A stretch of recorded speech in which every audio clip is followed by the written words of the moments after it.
Now we solve some important problem of height and distance. तो पहला question है the angle of elevation of a cloud का angle of elevation of a point h metre above a lake के h metre ऊपर observer है। तो पहले हम लोग लेक का सरफेस बना लें।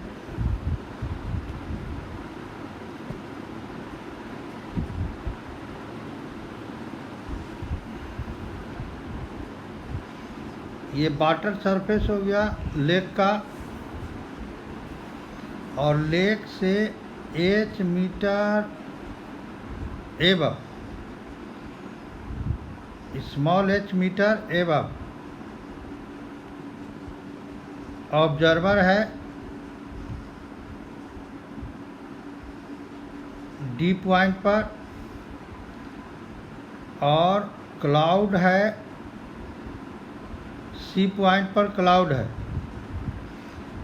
तो D से हॉरिजॉन्टल लाइन हम लोग ड्रा करेंगे I का, और ये BC जो है हाइट ऑफ क्लाउड हो गया लेक के सरफेस से। अब ये ऑब्जर्वर D पर है, तो यहाँ से ये ऑब्जर्व करेगा क्लाउड को। तो D पॉइंट पर ये जो एंगल बनेगा यही angle of inclination of cloud हो गया above h metre high from lake. अब क्लाउड का रिफ्लेक्शन बनेगा पानी के अंदर। तो हम लोग फिजिक्स में पढ़े हैं कि ऑब्जेक्ट का वाटर सरफेस से डिस्टेंस और उसके रिफ्लेक्शन का डिस्टेंस इक्वल होता है। तो जितना ऊपर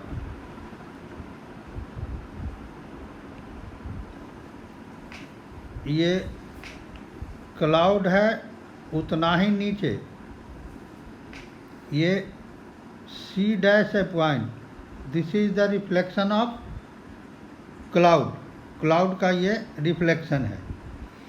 अब इसी D पॉइंट से ऑब्जर्वर ऑब्जर्व करता है रिफ्लेक्शन को, तो ये एंगल ऑफ डिप्रेशन हो जाता है बीटा, चूँकि ये हॉरिजॉन्टल लाइन से नीचे ऑब्जर्व कर रहा है। और B से C डैश का डिस्टेंस भी h हो गया रिफ्लेक्शन का लेक के सरफेस से डेप्थ, और D से D जो है हॉरिजॉन्टल लाइन ड्रा किया था, तो ये 90 डिग्री का एंगल हो गया, और B जो है इक्वल हो गया AD के, ये स्मॉल h हो गया। तो इसमें D पॉइंट हो गया एबव द लेक, तो लेक का सरफेस हो गया AB।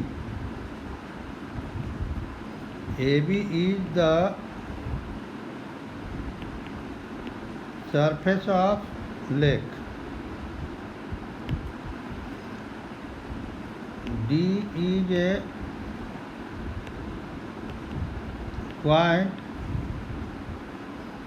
h meter above the lake. Cloud is at C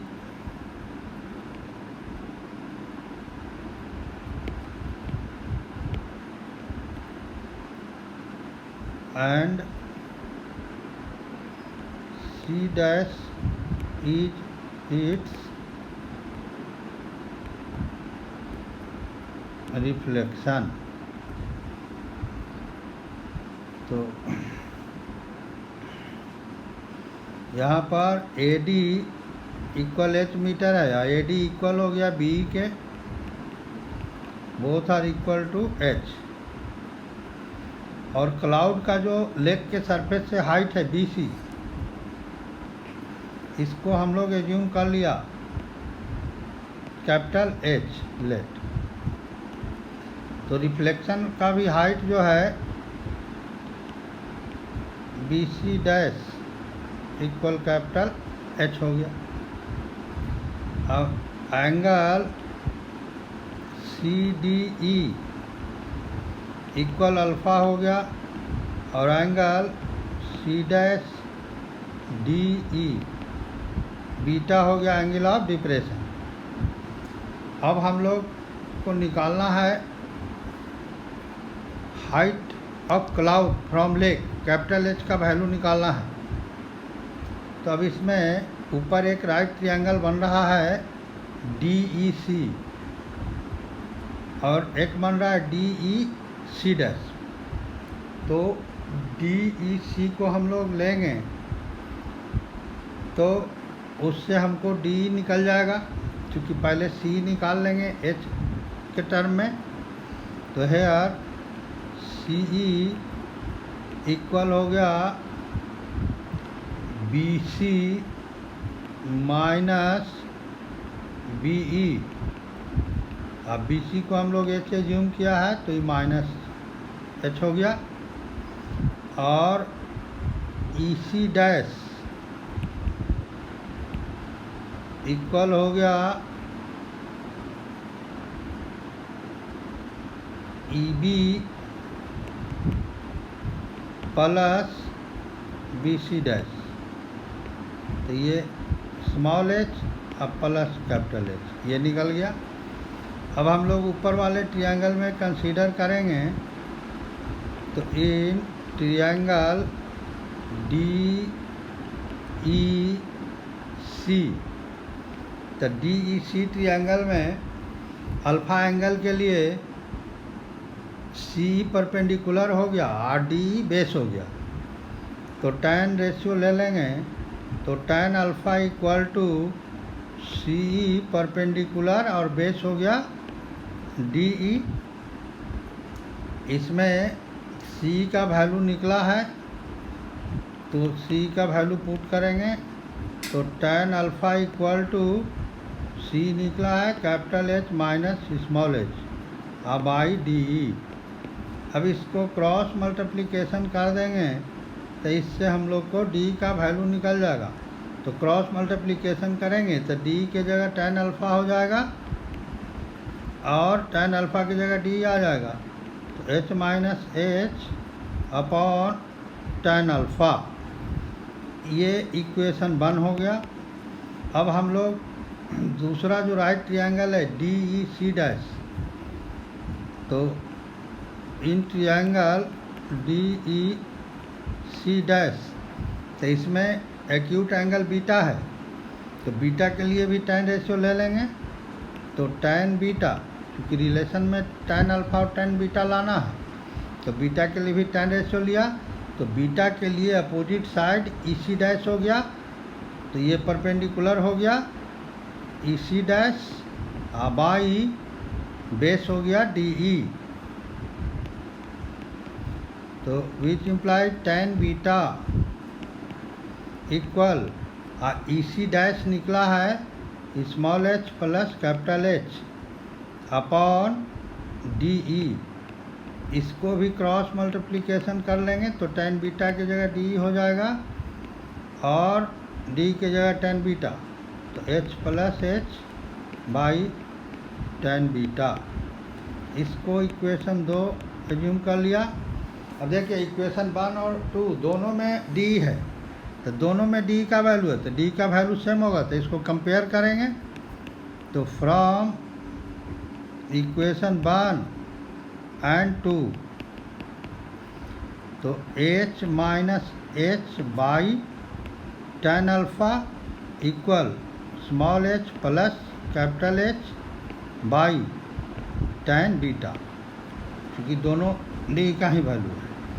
अब इसको सिंप्लीफाई कर लेंगे क्रॉस मल्टीप्लिकेशन करके तो एच कैपिटल और tan beta minus small H tan beta equal small H tan alpha plus capital H tan alpha, which implies अब हमको capital H का वैल्यू निकालना है, तो कैपिटल एच वाले टर्म को एक साथ ले आएंगे।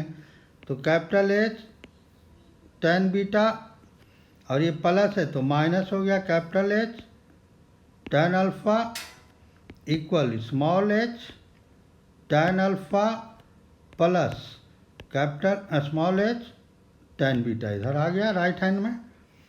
अब इसमें कैपिटल एच कॉमन हो जाएगा, तो ये tan beta minus tan alpha हो गया, इसमें स्मॉल एच कॉमन हो जाएगा तो बच गया tan alpha plus tan beta. हमको फाइंड आउट करना है height of cloud from lake, जिसको हम लोग कैपिटल एच एज्यूम किए हैं। तो therefore capital H equal H into, इसमें कम्यूटेटिव लगा देंगे तो tan beta plus tan alpha, यहाँ कैपिटल एच में मल्टीप्लाई है तो इधर जाके डिवाइड हो गया, तो tan beta minus tan alpha and hence prove. तो ये इम्पॉर्टेंट क्वेश्चन है, प्रूव्ड हो गया। अब आइए हम लोग दूसरा क्वेश्चन सोल्व करते हैं। तो दूसरा क्वेश्चन है the angle of elevation of the top of a tower from 2 points at a distance of 4 meter and 9 meter from the base of the tower and in the same straight line with it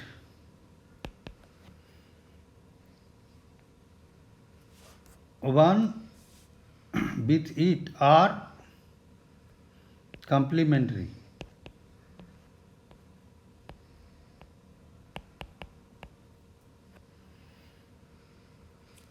so that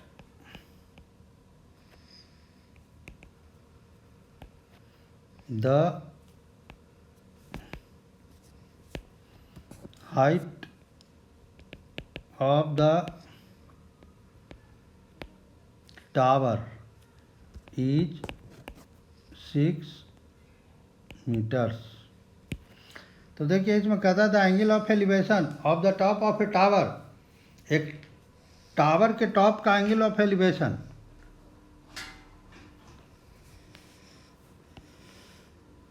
तो ये ए B tower हो गया, B इसका top हो गया, इसका angle of elevation from 2 points at a distance of 4 metre and 9 metre. तो एक पॉइंट है टावर के फुट से 4 मीटर पर, मान लीजिए सी पॉइंट, और दूसरा पॉइंट है 9 मीटर पर।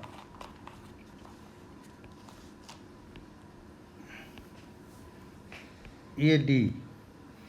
अभी दोनों पॉइंट से ऑब्जर्व करेगा टॉप को, तो जब ऑब्जर्वर सी पर होगा आप बी को ऑब्जर्व करेगा तो सी पर एंगल ऑफ एलिवेशन बनेगा, मान लीजिए थीटा, और कहता है कि बी को जब ऑब्जर्व करेगा डी से, ऑब्जर्वर जब 9 मीटर पर है दूसरा, तो डी से बी को ऑब्जर्व करेगा तो यहाँ भी एक एंगल बनेगा। क्वेश्चन करा देखिए, at a distance 9 metre 4 metre and 9 metre from the base of tower, tower के बेस से, and in the same straight line, एक ही स्ट्रेट लाइन में है।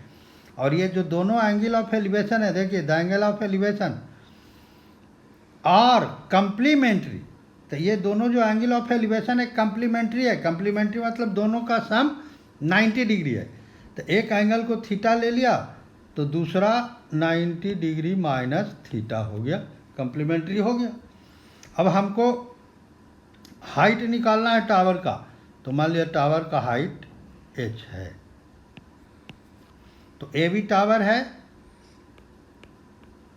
A B tower C and D are 2 points on the ground। इसमें A B equal H let यही find out करना है। ए सी दिया हुआ है 4 मीटर और ए डी दिया हुआ है 9 मीटर। एक 4 मीटर पर है पॉइंट और एक 9 मीटर पर है, और दोनों पॉइंट से जो एंगल ऑफ एलिवेशन है वो कंप्लीमेंट्री टू ईच अदर है। तो एज्यूम कर लेंगे angle A C B equal theta let. तो जब इसको थीटा एज्यूम कर लिया तो angle A D B equal हो जाएगा 90 डिग्री माइनस थीटा। चूँकि दोनों कंप्लीमेंट्री है, अभी दोनों को ऐड करेंगे तो थीटा थीटा कैंसिल हो जाएगा, 90 हो गया, कंप्लीमेंट्री हो गया। अब एच निकालना है, तो दोनों कंप्लीमेंट्री है, तो एक में हम लोग थीटा के लिए जब लेंगे ट्रायंगल बी ए सी कंपेयर करेंगे, तो इन ट्रायंगल बी ए सी इसको कंसीडर किया तो इसमें थीटा एंगल के लिए एच परपेंडिकुलर हो गया, आई ए सी गिवन है, बेस हो गया। तो परपेंडिकुलर और बेस का रिलेशन जा रहा है, तो tan रेशियो लेंगे तो tan थीटा इक्वल हो गया A B by A C, A B by A C. तो tan theta equal A B हो गया h और ए सी हो गया 4 मीटर। अब इसको हम लोग क्रॉस इंटू करेंगे तो h इक्वल टू हो गया 4 इंटू tan थीटा। अब इसको इक्वेशन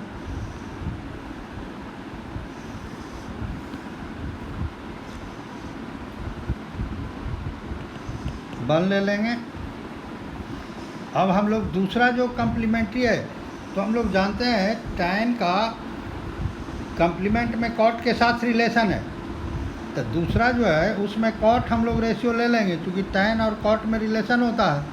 तो अब ट्रायंगल बी ए डी को कंसीडर करेंगे, तो in triangle B A D, तो इसमें tan भी ले सकते हैं, कॉट भी ले सकते हैं, लेकिन कॉट लेंगे क्योंकि tan का कॉट के साथ कम्प्लीमेंट्री में रिलेशन होता है। इसके लिए एक के लिए tan लेंगे, दूसरे के लिए कॉट। तो cot 90 degree minus theta equal हो गया बेस बाई परपेंडिकुलर, तो बेस ए डी हो गया और बाई परपेंडिकुलर, तो इसके लिए परपेंडिकुलर ए बी है।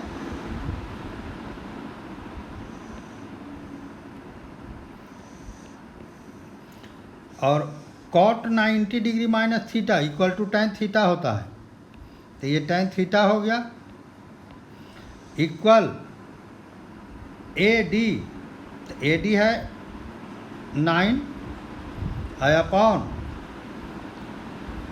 A B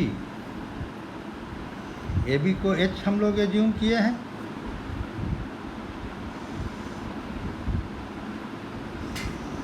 h। अब हम लोग इक्वेशन 1 से tan थीटा का वैल्यू इसमें पुट कर दें, तो tan थीटा का वैल्यू में तो 4 से डिवाइड हो जाएगा, तो h by 4 equal 9 by h from equation 1। अब इसको क्रॉस मल्टीप्लिकेशन करेंगे तो h स्क्वायर और 9 इंटू 4 36 हो गया, तो which implies h equal square root हो गया, इधर से स्क्वायर हटा तो इधर रूट चढ़ गया, 36 का स्क्वायर होता है स्क्वायर रूट 6 होता है, तो 6 मीटर ये आ गया हाइट ऑफ टावर। ये आंसर हो गया। अब तीसरा एक क्वेश्चन है,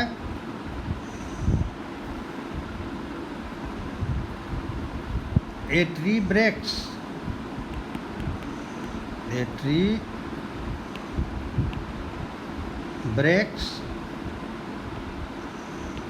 due to storm and the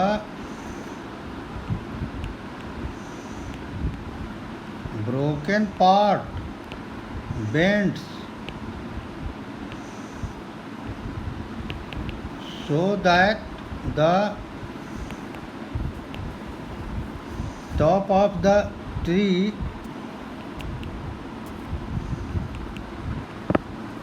touches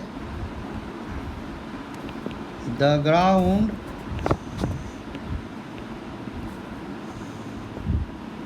making an angle 30 degree with it. The distance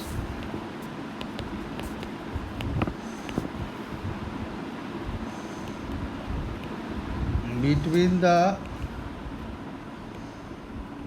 foot of the tree to the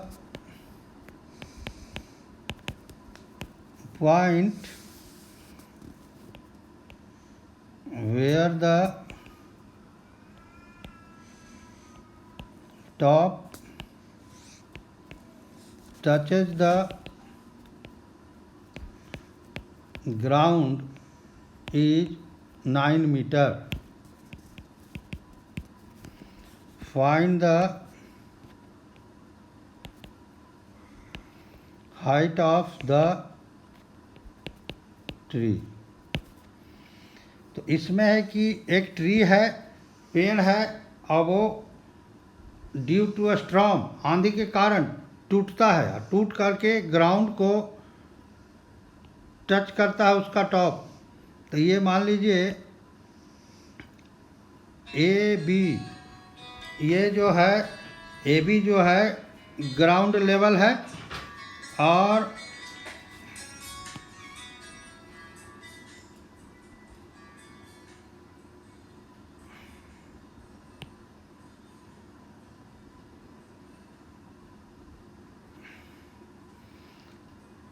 A C tree है, और ये ट्री बेंड करता है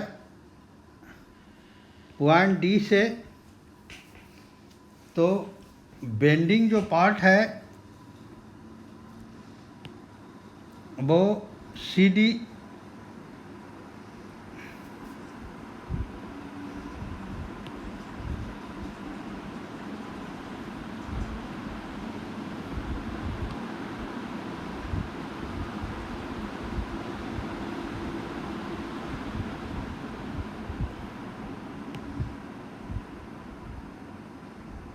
यही जो टॉप है सी, वो बी पर टच करेगा ग्राउंड को। तो ये जो सी डी पार्ट है ये इक्वल हो जाएगा डी बी के, और ये ग्राउंड को टच करता है making an angle 30 degree with it touches the ground.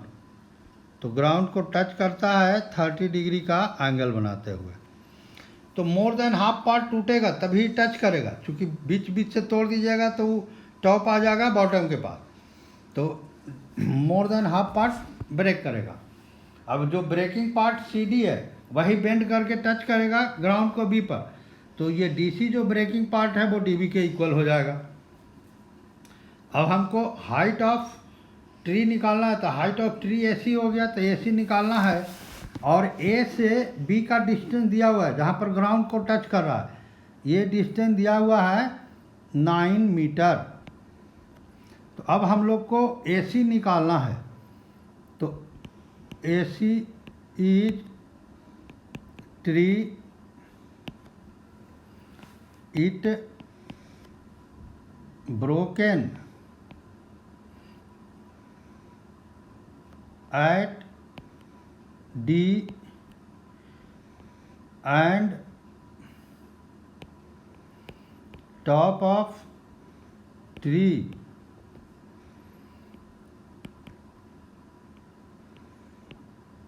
touches the ground at B। तो AC ट्री है, D से ही ब्रेक करता है और ब्रोकन पार्ट जो है टच करता है ग्राउंड पर बी पर। तो यहाँ पर AC हमको फाइंड आउट करना है और AB गिवन है 9 मीटर और एंगल ABD गिवन है 30 डिग्री, 30 डिग्री के एंगल पर टच करता है। और AC हमको निकालना है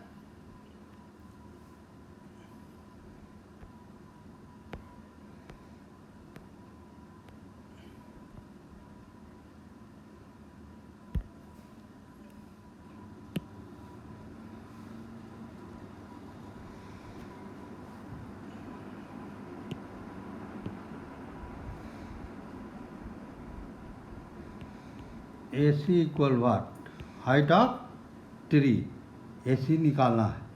तो अब पहले हम लोग ट्रायंगल कंसीडर कर लेंगे BAD। तो इन ट्रायंगल BAD इसमें एक एक्यूट एंगल भी दिया हुआ है, एक साइड भी दिया हुआ है। तो गिवन एक्यूट एंगल के लिए AD परपेंडिकुलर हो गया, AB जो है गिवन साइड बेस हो गया। तो परपेंडिकुलर और बेस का रिलेशन है तो tan रेशियो ले लेंगे। तो tan 30 degree equal to AD by AB और tan 30 डिग्री का वैल्यू होता है 1/√3 और AD हो गया अपॉन AB दिया हुआ है 9 मीटर। तो अब इसको हम लोग क्रॉस मल्टीप्लाई कर देंगे तो 9 जो है आ जाएंगे 1 के साथ मल्टीप्लाई होके AD इक्वल टू निकल गया 9/√3। इसको यदि स्प्लिट करेंगे तो 3 × 3 9 हो जाता है, √3 या √3 में √3 से इंटू करते हैं तो 3 हो जाता है। तो इससे ही कैंसिल हो गया √3 टाइम्स, तो ये हो गया 3√3 मीटर। AD निकल गया। अब हम लोग DB निकाल लेंगे।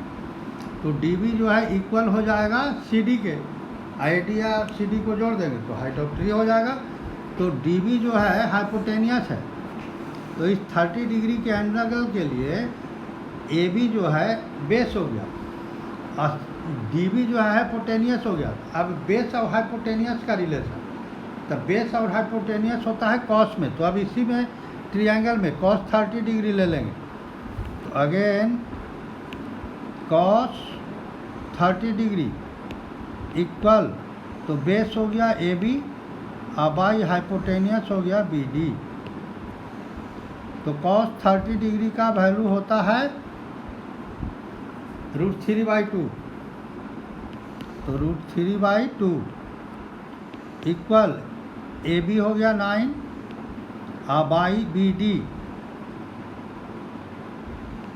अब इसमें हम लोग क्रॉस मल्टीप्लिकेशन करेंगे तो √3BD इक्वल हो जाएगा 9 × 2 = 18।